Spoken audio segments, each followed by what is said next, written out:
जय माता दी। मेरे सभी प्यारे दोस्तों, मैं लक्ष्मी शर्मा बड़ों को चरण स्पर्श, छोटों को प्यार और बराबर वालों को दिल से नमस्कार करती हूँ।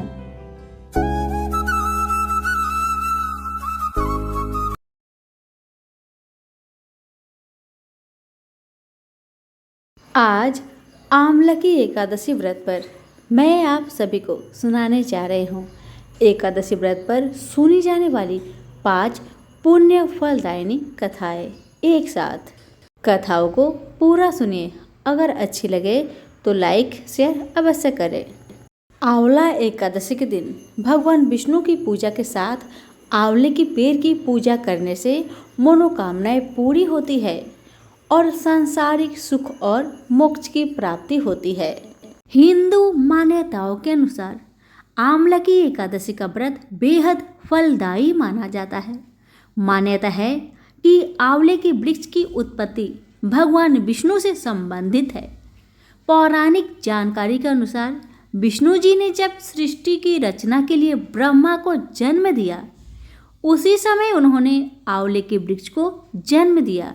इसका व्रत करने वालों के जन्म जन्मांतर के सभी पाप नष्ट होते हैं।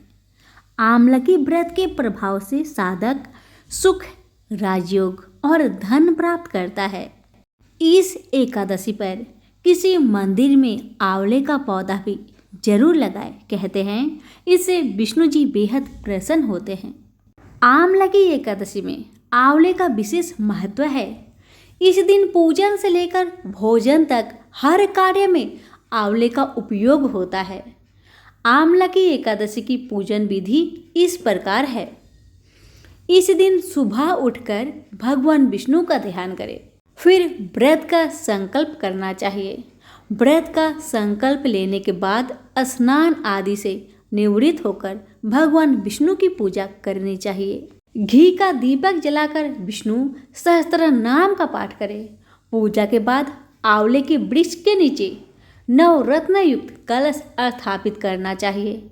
अगर आंवले का वृक्ष उपलब्ध नहीं हो तो आंवले का फल भगवान विष्णु को प्रसाद स्वरूप अर्पित करें। आंवले के वृक्ष का धूप, दीप, चंदन, रोली, पुष्प, अक्षत आदि से पूजन कर उसके नीचे किसी गरीब जरूरतमंद व्यक्ति की या ब्राह्मण को भोजन कराना चाहिए।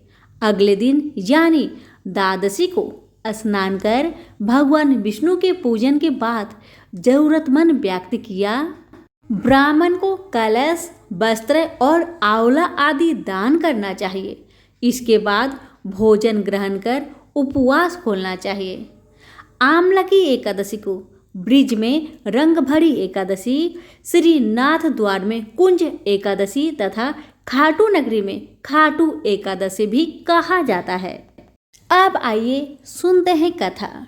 धर्मराज युधिष्ठिर बोले, हे जनार्दन, आपने फाल्गुन के कृष्णा पक्ष की विजया एकादशी का सुंदर वर्णन करते हुए सुनाया। अब आप फाल्गुन मास के शुक्ला पक्ष की एकादशी का क्या नाम है तथा उसकी विधि क्या है, कृपा करके आप मुझे बतलाए।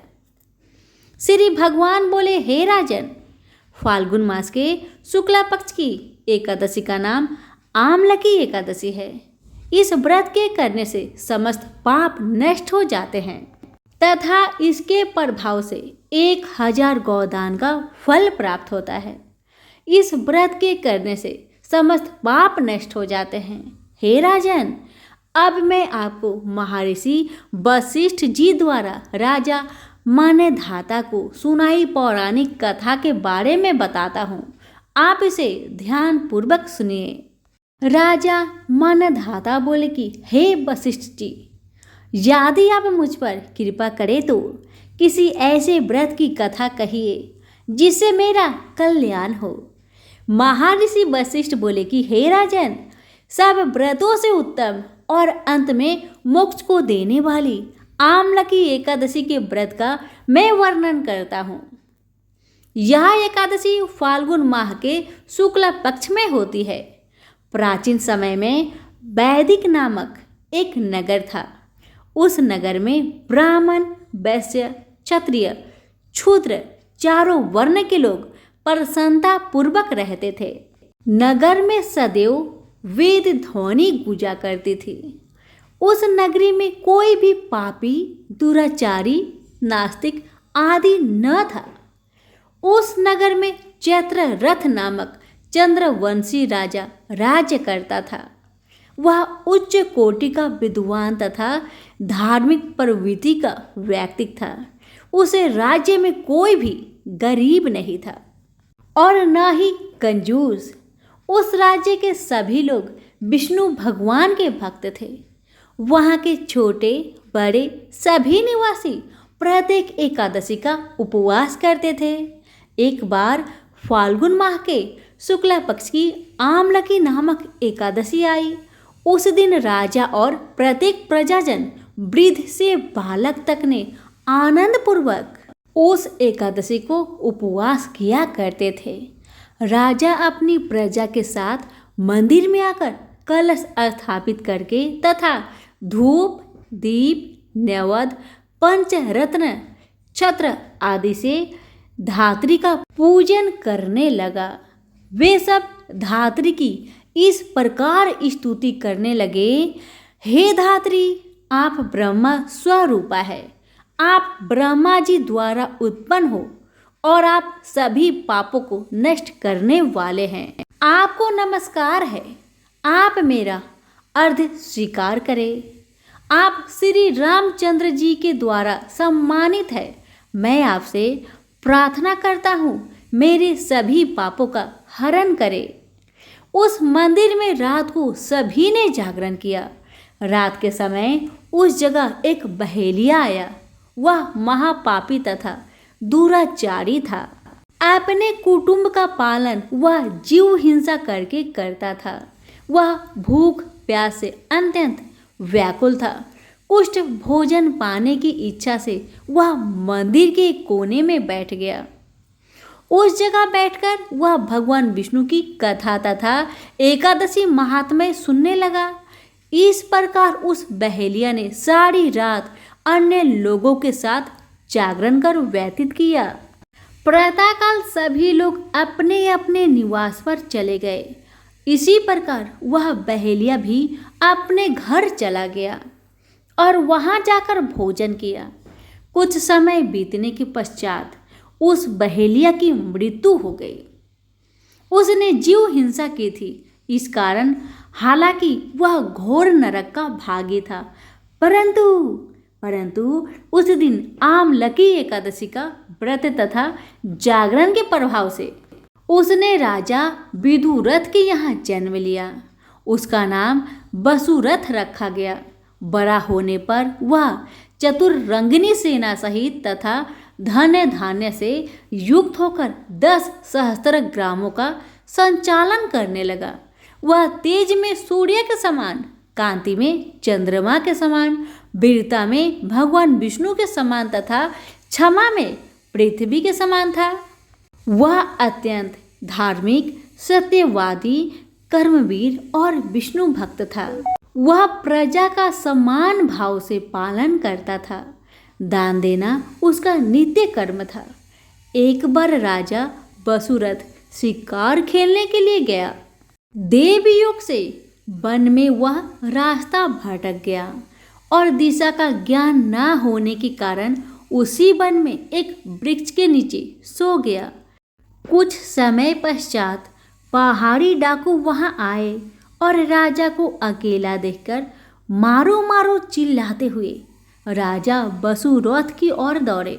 वह डाकू कहने लगे कि इस दुष्ट राजा ने हमारे माता पिता, पुत्र, पौत्र आदि समस्त संबंधियों को मारा है तथा देश से निकाल दिया। अब हमें इसे मारकर अपने अपमान का बदला लेना चाहिए। इतना कहकर वह डाकू राजा को मारने लगे और उस पर अस्त्र शस्त्र का प्रहार करने लगे। उन डाकुओं के अस्त्र शस्त्र राजा के शरीर पर लगते ही नष्ट हो जाते थे और राजा को पुष्प के समान प्रतीत होते थे। कुछ देर बाद प्रभु इच्छा से उन डाकुओं के अस्त्र शस्त्र उन्हीं पर प्रहार करने लगे। जिससे वे सभी मूर्छित हो गए। उसी समय राजा के शरीर से एक दिव्य देवी प्रकट हुई। वह देवी अत्यंत सुंदर थी तथा सुंदर वस्त्रों तथा आभूषणों से अलंकृत थी। उसकी भुकुटी टेढ़ी थी। उसकी आंखों से क्रोध की भीषण लपटें निकल रही थी। उस समय वह काल के समान प्रतीत हो रही थी। उसने देखते ही देखते उन सभी डाकुओं का समूल नाश कर दिया। नींद से जागने पर राजा ने वहां अनेक डाकुओं को मृत देखा। वह सोचने लगा, किसने इन्हें मारा? इस वन में कौन मेरा हितैषी रहता है? राजा वसुरथ ऐसा विचार कर ही रहा था कि तभी आकाशवाणी हुई, हे राजन, इस संसार में भगवान विष्णु के अतिरिक्त तेरी रक्षा कौन कर सकता है? इस आकाशवाणी को सुनकर राजा ने भगवान विष्णु का स्मरण कर उन्हें प्रणाम किया। फिर अपने नगर को वापस आ गया और सुखपूर्वक राज्य करने लगा। महर्षि वशिष्ठ ने कहा, हे राजन, यह सब आमलकी एकादशी के व्रत के प्रभाव था।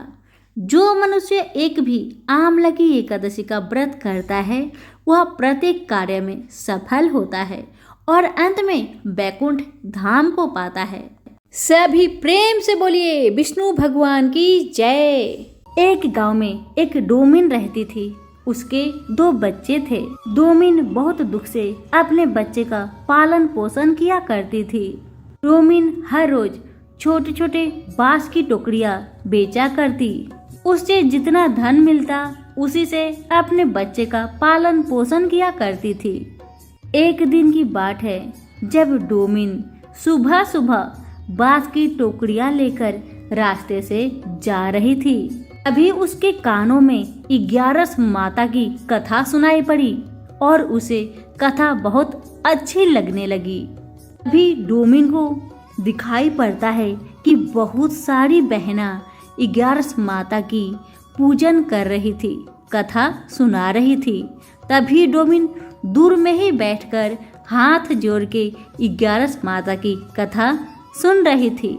जब 11 माता का पूजन और कथा समाप्त हुआ तब डोमिन मन ही मन में 11 माता से हाथ जोड़कर प्रार्थना करती है, ए माता, हे 11 माता, अगर मेरी ये सूप और बांस की टोकरी बिक जाती है तो मैं भी आपका व्रत बहुत धूमधाम से अपने घर में करूंगी।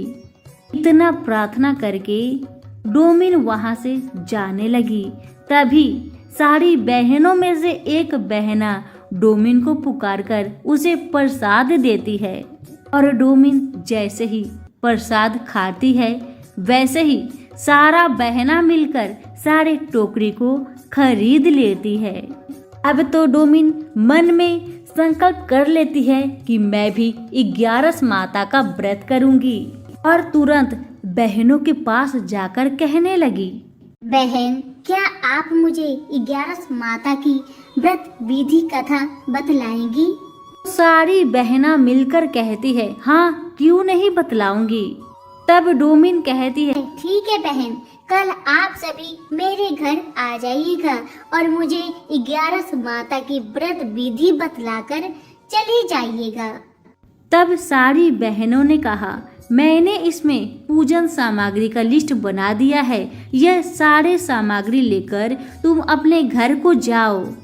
हम सभी अगले 11 को तुम्हारे घर चले आएंगे। तेरे घर 11 माता का पूजन विधि और कथा भी सुना देंगे। जैसे ही सुबह हुआ, डोमिन अपने घर की साफ सफाई अच्छे से करती है और सारी पूजन सामग्री इकट्ठा करके वहीं पर बैठकर इंतजार करती है कि अब सारी बहना आएंगी और 11 माता की व्रत विधि बतलाएंगी। लेकिन ऐसा बिल्कुल नहीं हुआ। सारी बहना उस डोमिन के घर नहीं आई क्योंकि वो डोमिन जात की थी। अब डोमिन की श्रद्धा भक्ति को देखकर 11 माता को डोमिन पर दया आती है। ग्यारस माता बूढ़ी माई की भेष धारण करके डोमिन के घर के बाहर आकर पुकारती है, कोई घर में है?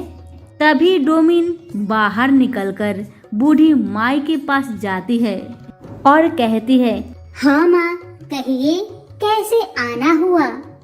डोमिन की बातें सुन भेष रूपी ग्यारस माता कहने लगी, बेटी मैं अपना आने का कारण तुम्हें बाद में बतलाऊंगी, पहले तुम ये बताओ तुम इतना परेशान दुखी क्यों लग रही हो? क्या कारण है मुझे बताओ। डोमिन भेष रूपी बूढ़ी माई को अपने घर के अंदर प्रवेश कराती है और कहती है, माँ देखिए माँ, कल मैं सुबह के समय जब बाजार सूप और टोकरी बेचने जा रही थी, तभी मुझे ग्यारस माता की कथा सुनाई दी। कथा मुझे बहुत अच्छा लगा और उनका प्रसाद ग्रहण करते करते मेरे सूप और टोकरी सारे बिक गए और तभी मैंने संकल्प किया कि मैं भी ग्यारस माता की व्रत करूंगी। लेकिन मुझे ग्यारस माता की व्रत विधि नहीं आती, इस कारण से मैंने बहनों को कहा था कि मेरे घर आकर ग्यारस माता की व्रत विधि और कथा मुझे बता दे।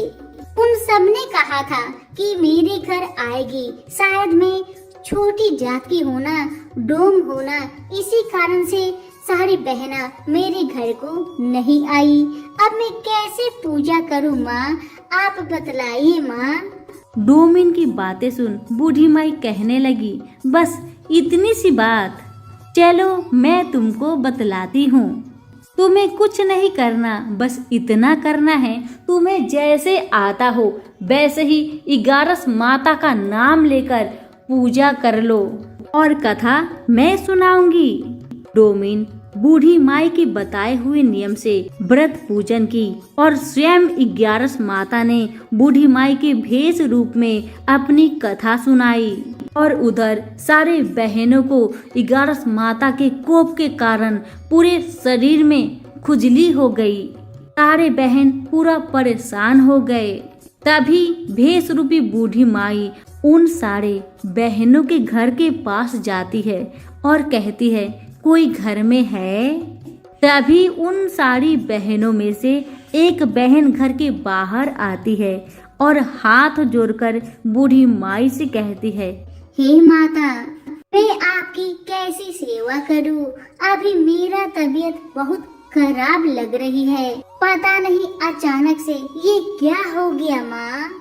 तभी भेष रूपी बूढ़ी माई कहने लगी, जाओ तुम सभी जाओ, जाकर उस डोमिन के घर में डोमिन से हाथ जोड़कर माफी मांगो तो तुम्हारी सारी परेशानी ठीक हो जाएगी।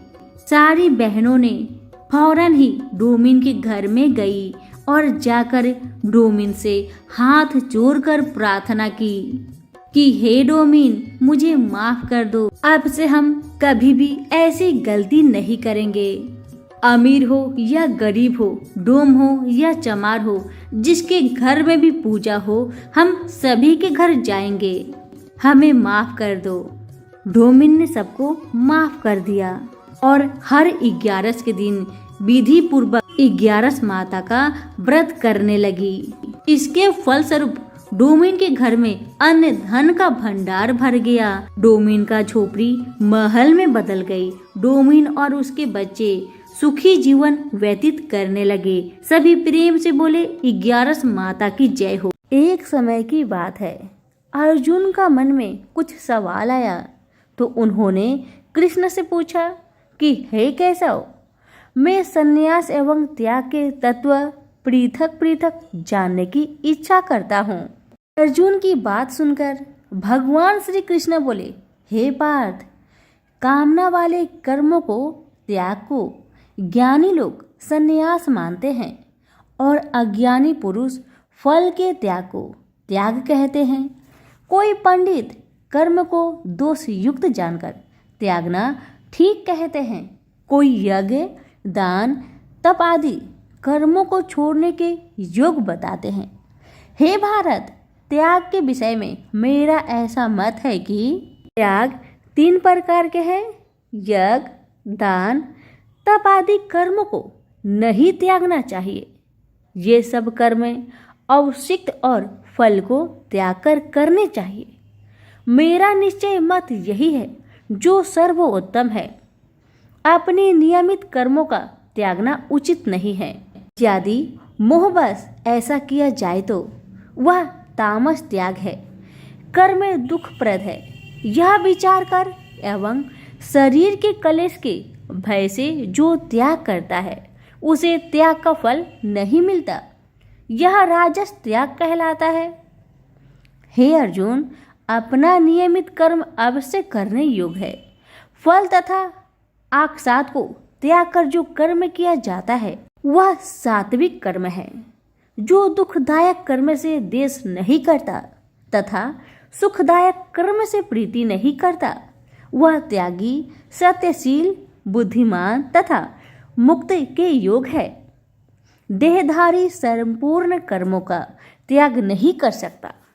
कर्म का फल त्याग कर कर्म करने वाला त्यागी है। कर्म फल 3 प्रकार के हैं, अनिष्ट, इष्ट एवं मित्र। जो त्याग नहीं करते उनको ये मरने के बाद मिलते हैं और त्यागियों को नहीं मिलते। हे महाबाहो, संपूर्ण कर्मों की सिद्धि के लिए 5 कारण सांख्य शास्त्र में कहे हैं, उनको सुनो। शरीर कर्ता, साधन, पृथक पृथक चेष्टाएं और देव शरीर, वाणी एवं मन से जो भला बुरा कार्य किया जाता है उसके ये 5 कारण हैं। वह दुर्मति कुछ नहीं जानता, जिसको यह अहंकार नहीं है कि मैं करता हूँ, और जिसकी बुद्धि कर्मों में लिप्त नहीं है, वह मनुष्य प्राणियों को मारकर भी उनको नहीं मारता और उनमें नहीं बंधता। ज्ञान, ज्ञेय और ज्ञाता ये 3 ही कर्मों के प्रेरक है। कारण, कर्म और कर्ता ये 3 कर्म के साधन हैं। सांख्य शास्त्र में ज्ञान, कर्म और कर्ता ये तत्ववादिक गुणों के भेद 3 प्रकार के हैं। इनको भी सुनो। जब भिन्न भिन्न प्राणियों में एक अविनाशी अविभक्त सत्ता जो दिखता है वह ज्ञान स्वास्तिक कहलाता है। जिस ज्ञान से प्राणियों में नाना प्रकार की सत्ता दिखाई देती है उसको राजस ज्ञान जानो। ऐसा ज्ञान जिससे बिना कारण और सर्वार्थ के जाने एक ही कार्य में लगा रहे हैं वह अल्प और तामस है। फल की इच्छा ना करके जो नित्य कर्म संग देश को त्याग कर किया जाता है, जो फल की इच्छा एवं अहंकार से बड़े यत्न से किया जाता है, वह राजस कर्म है। जो कर्म परिणाम धन का खर्च, दूसरों की पीड़ा और अपना पुरुषार्थ न जानकर मोहवश किया जाता है वह तामस कर्म कहलाता है। संग से रहित अहंकार, धैर्य और उत्साह युक्त सिद्ध व असिद्धि में समान रहता है वह सात्विक कर्म कहलाता है। गुण की तरह बुद्धि और धर्म के भी 3 भेद है, जो बुद्धि, प्रवृत्ति, निवृत्ति, कर्तव्य, अकर्तव्य, भय, अभय और बंधन मोक्ष को जानता है वह सात्विकी है। हे पार्थ, जिससे धर्म, अधर्म और कर्तव्य, अकर्तव्य का ठीक निश्चय नहीं होता वह राजसी है। जिस अज्ञान से ढकी बुद्धि करके मनुष्य अधर्म को धर्म मानता है वह तामसी है। जो कथा प्रसंग से फल की इच्छा करता है, जो धर्म अर्थ काम को धारण करता है वह राजसी वृत्ति है। जो मूर्ख निंद्रा, भय, शोक, विषाद एवं मद को नहीं त्यागता वह तामसी वृत्ति का है। अब 3 प्रकार के सुखों को सुनो। जिसका योगा अभ्यास में चित्त रहता है उसके दुख का अंत हो जाता है। सुख सात्विक है, आरंभ में विष के समान और अंत में अमृत के तुल्य होता है। सुख आरंभ में अमृत तुल्य, अंत में विष के तुल्य विषयों और इंद्रियों को संयोग से होता है, उसे राजसी सुख कहते हैं। जो सुख आदि और अंत दोनों में मनुष्य को मोह में फंसाता है और जो आलस्य तथा परमोद से उत्पन्न होता है, वही तामस सुख है। सम, दम, तप, पवित्रता, क्षमा, नम्रता, ज्ञान, अनुभव और परलोक में श्रद्धा ये ब्राह्मणों के स्वाभाविक सिद्ध कर्म है। बहादुरी, तेजस्विता, धैर्य, चतुराई, युद्ध, स्थिरता, उदारता और प्रभुता ये क्षत्रियों के स्वाभाविक कर्म है। खेती, गौ रक्षा स्वाभाविक कर्म है। जो लोग अपने अपने गुणों और प्रवृत्तियों के अनुसार कर्म करते हैं, उनको सिद्धि प्राप्त होती है। और जिसने सब जगत का विस्तार किया है, उस ईश्वर को अपने कार्य के द्वारा आराधना करके मनुष्य सिद्धि को पाता है। दूसरे उत्तम कर्म से अपना निज कर्म ही श्रेष्ठ है। सर्वत्र आक्षित को छोड़ने वाला आत्मा, जीतने वाला इच्छा रहित मनुष्य संन्यास के द्वारा सर्व कर्म निवृत्ति रूप परम सिद्धि को पाता है। वह फिर कैसे ब्रह्म को प्राप्त होता है, सो मुझसे सुनो। यही इस ज्ञान की परनिष्ठा है। शुद्ध बुद्धि से युक्त होकर धृति द्वारा इस मन को बस में लाकर शब्द आदि विषयों को छोड़कर राग देश से रहित होकर एकांत में रहने वाला, मिताहारी वाणी और मन को जीतने वाला, नित्य ध्यान युक्त और वैराग्य, अहंकार, बल, घमंड, काम, क्रोध तथा परिग्रह छोड़कर ममताहीन और शांत मनुष्य ब्रह्म भाव का योग होता है। व्रत को प्राप्त हुआ पुरुष दत्तचित होकर शोक व अभिलाषा को नहीं करता और जीव मात्र में समदर्शी होकर मुझसे परम भक्ति पाता है। इस प्रकार ज्ञानी सदैव मुझ में निवास करने वाले सब कर्मों को भोग करता हुआ मेरी अनुग्रह से अविनाशी सनातन मोक्ष पद को प्राप्त होता है। तत्पश्चात तत्व से मुझे जानकर फिर मन मुझ में प्रवेश करता है। सावधानी से अपना मन मुझ में स्थिर कर और सब कर्मों को मुझ में अर्पण कर बुद्धि योग के अक्षय से निरंतर अपने चित्त को मुझ में लगाओ। मेरे में चित्त लगाकर मेरी कृपा से दुर्गम कष्टों से तर जाओगे। यदि अहंकार से मेरी बात सुनोगे तो नष्ट हो जाओगे। यदि अहंकार का आश्रय लेकर युद्ध नहीं करूंगा ऐसा मानते हो तो यह तुम्हारा निश्चय झूठा है, क्योंकि स्वभाव तुम्हें युद्ध करवाएगा। हे कौतन्य, जिस कर्म को तू अब मोह से करना चाहता है उसे अपनी स्वाभाविक कर्म से बंधा हुआ बेबस होकर करेगा। हे अर्जुन, जीवों के हृदय में स्थिर ईश्वर उनको माया से भ्रमा रहा है, मानो सब यंत्र पर चढ़े हैं। हे भारत, सब भावों में उसी की कृपा से परम शांति एवं मुक्ति को पाओगे। यह गूढ़ ज्ञान मैंने तुमसे कहा है, इसे भली भांति विचार कर जैसा चाहते हो वैसा ही करो। अब तू सबसे गूढ़ वचन भी सुन, क्योंकि तू मेरा परम मित्र है। इससे तेरे हित ही कहूंगा। मेरे में मन लगाओ, मेरे ही भक्त हो, मेरे ही यज्ञ करो और मेरा ही नाम जपो। सब धर्मों को छोड़कर मेरी शरण में आओ, मैं तुम्हें सब पापों से छुड़ा दूंगा। यह मेरा रहस्य ऐसे पुरुष से जो तप ना करता हो, मेरा भक्त ना हो, कभी भी नहीं कहना चाहिए। जो इस परम गुप्त ज्ञान को मेरे भक्तों में प्रकट करेगा, वह मेरी परम भक्ति को पाकर अंत में निश्चय ही मुझ में लीन हो जाएगा। इस धर्म संवाद को जो कोई पढ़ेगा, उसे मैं समझूंगा कि उसने ज्ञान यज्ञ से मेरी पूजा की। जो श्रद्धावान पुरुष दोष ढूंढे बिना इसको सुनेगा, वह भी मुक्त होकर पुण्य आत्माओं को मिलने वाला शुभ लोक को प्राप्त होगा। हे पार्थ, तुमने एकाग्रचित से मेरे कहे हुए उपदेश को सुना या नहीं? हे धनंजय, तुम्हारा अज्ञान से उत्पन्न हुआ मोह नष्ट हुआ या नहीं? अर्जुन ने कहा, हे भगवान, आपकी कृपा से मेरा मोह नष्ट हो गया और स्मृति जागृत हुई है।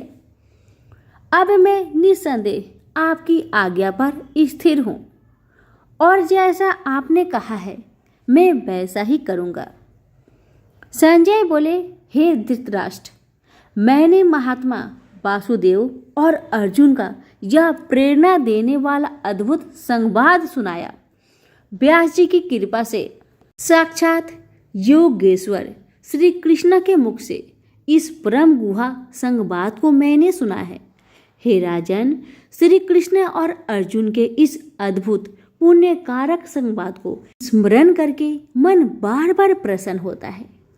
श्री कृष्ण भगवान के उस अद्भुत रूप को स्मरण करके मुझे बड़ा ही विस्मय होता है। हे राजन, मैं बारंबार प्रसन्न होता हूँ। मेरी ऐसी धारणा है कि जहाँ योगेश्वर भगवान श्री कृष्ण है और जहाँ पार्थ जैसा धनुधर है, वहीं राजलक्ष्मी, विजय, ऐश्वर्य और अटल नीति है। सभी प्रेम से बोले, श्री कृष्ण भगवान की जय। तुलसी से जुड़ी एक कथा बहुत प्रचलित है। श्रीमद् देवी भागवत पुराण में इनके अवतरण की दिव्य लीला कथा भी बनाई गई है। एक बार शिव ने अपने तेज को समुद्र में फेंक दिया था। उससे एक महातेजस्वी बालक ने जन्म लिया। यह बालक आगे चलकर जालंधर के नाम से पराक्रमी दैत्य राजा बना। इसकी राजधानी का नाम जालंधर नगरी था। दैत्यराज काल नेमी की कन्या वृंदा का विवाह जालंधर से हुआ। जालंधर महाराक्षस था। अपनी सत्ता के मद में चूर उसने माता लक्ष्मी को पाने की कामना से युद्ध किया, परंतु समुद्र से ही उत्पन्न होने के कारण माता लक्ष्मी ने उसे अपने भाई के रूप में स्वीकार किया। वहां से पराजित होकर वह देवी पार्वती को पाने की लालसा से कैलाश पर्वत पर गया। भगवान देवाधिदेव शिव का ही रूप धरकर माता पार्वती के समीप गया, परंतु माँ ने अपने योग बल से उसे तुरंत पहचान लिया तथा वहां से अंतर ध्यान हो गई।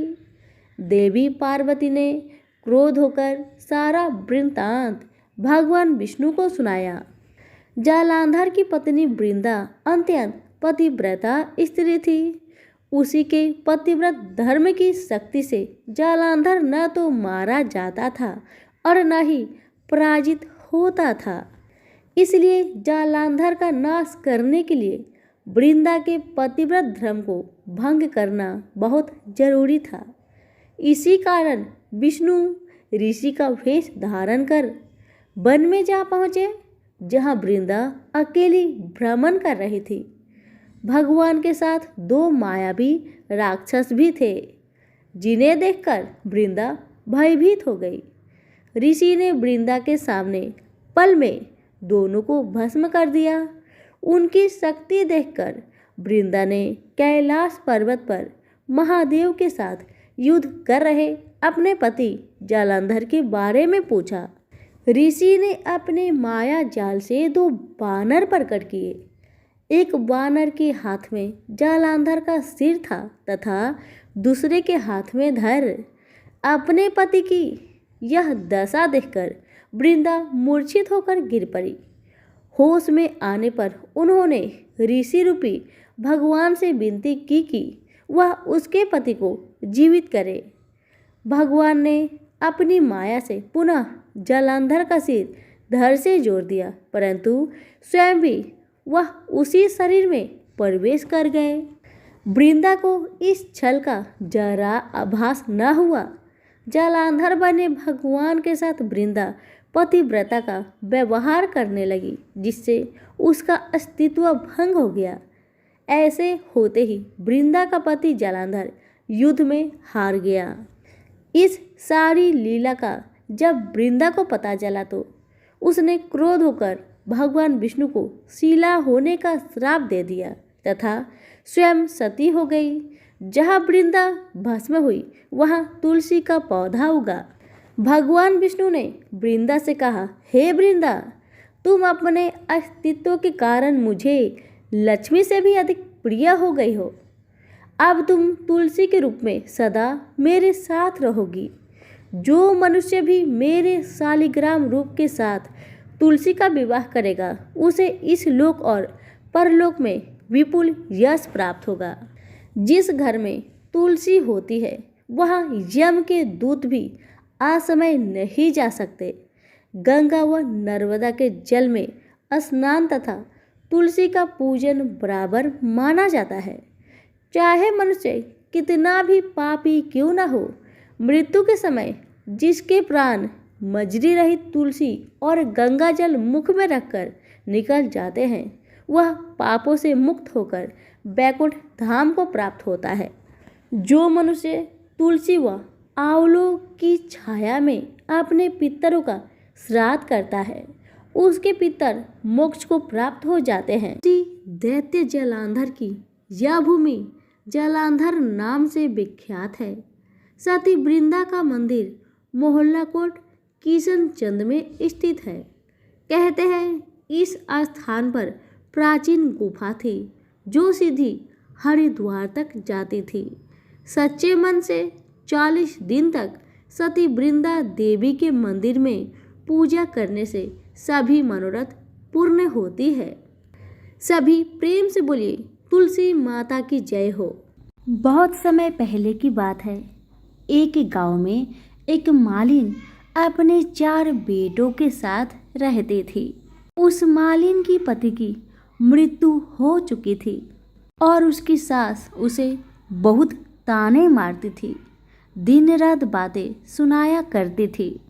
इसी तरह दुख से जीवन बीतने लगा। एक दिन की बात है, सास ने मालिन और उसके 4 बेटे को घर से निकाल दिया। मालिन और उसके 4 बच्चे चलते चलते जंगल में एक पेड़ के नीचे बैठ गए और उसी से थोड़ी सी दूर में एक गणेश जी का भव्य मंदिर था। लोग वहाँ भगवान के दर्शन के लिए आते, पूजा पाठ करते, प्रसाद चढ़ाते और लोगों को बांटते थे और मालिन और उसके बच्चे को प्रसाद दे जाते थे और उसी प्रसाद को खाकर मालिन और उसका बच्चे का गुजारा चल जाता था। एक दिन मालिन ने सोचा, अगर हम मंदिर के बाहर फूलों की माला बेचेंगे या कुछ फूल बेचेंगे तो हमारी कमाई भी हो जाएगी और हमारा गुजारा भी हो जाएगा। ऐसा सोचकर दूसरे दिन मालिन अपने बच्चों के साथ जंगल में गई और ढेर सारा फूल तोड़कर लाई, माला बनाई और कुछ फूलों को ऐसे ही टोकरी में लेके मंदिर के सामने बैठ गई। अब तो उनकी बिक्री अच्छी होने लगी। इतना आमदनी होने लगा कि उन्हीं पैसे से उन लोगों ने एक छोटा सा दुकान और घर खरीद लिया। अब तो मालिन और उनके बच्चे अपने दुकान में फूल माला के साथ साथ पूजा के सारी सामग्री भी रखने लगे। अब तो हर रोज मालिन और उसके बेटे पहले गणेश जी की पूजन करते, फिर अपने दुकान को लगाते थे। इस कारण मालिन और उसका बेटा पर गणेश जी का बहुत कृपा था। उसी मंदिर में एक राजकुमारी गणेश जी के दर्शन को रोज आया करती थी। उसने जब मालिन के बेटे को देखा तो उसे मालिन का बेटा पसंद आ गया, क्योंकि मालिन का बेटा बहुत सुंदर था। अब राजकुमारी महल में जाने के बाद अपनी भाभी से कहने लगी, भाभी, मुझे एक लड़का पसंद आ गया है, मैं उसी से विवाह करूंगी। तब भाभी ने कहा, वह लड़का कहाँ रहता है, उसका घर कहाँ है? तब राजकुमारी ने कहा, वह लड़का पास ही में जो गणेश जी का मंदिर है वहीं पर उसका छोटा मोटा फूल का दुकान है, जिसमें वह लड़का और उसकी माता फूल और पूजन की सामग्री बेचा करते हैं। यह सुनकर उसकी भाभी ने कहा, ऐसा कैसे हो सकता है? एक छोटा मोटा फूल बेचने वाले से तुम्हारा शादी कभी नहीं हो सकता। तुम्हारे पिताजी एक राजा है और वह इस विवाह की मंजूरी कभी नहीं देंगे। पर राजकुमारी ने मन ही मन में सोच लिया था, विवाह करेगी तो उसी लड़के से करेगी, अन्यथा नहीं करेगी। अब उसकी भाभी ने राजा को सारी बात बताई। वह इस विवाह के लिए राजी हो गए। गणेश जी के आशीर्वाद से दोनों का विवाह धूमधाम से की गई। मालिन ने सबसे पहले वर वधू को गणेश जी का दर्शन कराकर उनका आशीर्वाद दिलाया। दूसरी तरफ मालिन की सास को खाने के लिए लाले पड़ गए थे। बेचारी ढूंढते हुए उसकी दुकान पर आई और उसके बेटे से बोली कि मुझे काम पर रख लो, मैं तुम लोगों का सारा काम कर दिया करूंगी। मालिन का बेटा अपनी दादी माँ को पहचान नहीं पाया और काम पर रख लिया। कुछ ही समय बाद मालिन भी वहां आई और अपनी सास को वहां देखा तो उसके बेटे ने बताया कि मैंने इनको काम पर रखा है। मालिन बोली, सासू जी, यह आपका पोता है और ये दुकान आपकी ही है। आप तो पोते को आशीर्वाद दो और सुख भोगो।